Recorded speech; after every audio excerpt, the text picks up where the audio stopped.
বাড়ি থেকে দূরে থাকার জন্য না শুধুমাত্র বিয়ে কেন, কোনো অনুষ্ঠানের নিমন্ত্রণ খুব একটা পাওয়া যায় না।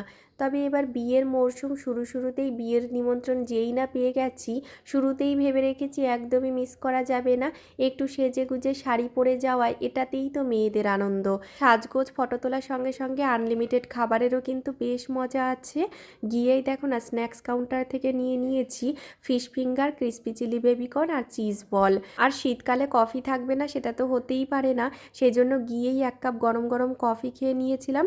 আর স্ন্যাক্স খাওয়ার পরে হজম করার জন্য কোল্ড ড্রিঙ্কস। বিয়ের লগ্নটা বেশ তাড়াতাড়ি থাকাতে অনেকটা সময় বসে বসে বিয়েটাও দেখতে পেরেছি। সঙ্গে সঙ্গে সোনাই গিয়ে তো আবার একটা বন্ধুও বানিয়ে নিয়েছে, ও বেশ খানিকটা সময় খেলাধুলা করলো। তারপরে আমরা চলে এসেছি মেন কোর্সে খাওয়া দাওয়া করতে। এখানে কিন্তু বাফেট সিস্টেম ছিল, তো খুব ছিমছাম মেনু, তবে রান্নাবান্না খুব ভালো হয়েছিল। আমি বেছে বেছে যেগুলো খাবো সেগুলোই অল্প অল্প করে নিয়ে নিয়েছি। প্রথমে তো কড়াইশুঁটির কচুরি, ছোলার ডাল, ফুলকপি রোস্ট আর ছানার কোপ্তাকারি দিয়ে বেশ ভালোই খাওয়া দাওয়া হলো।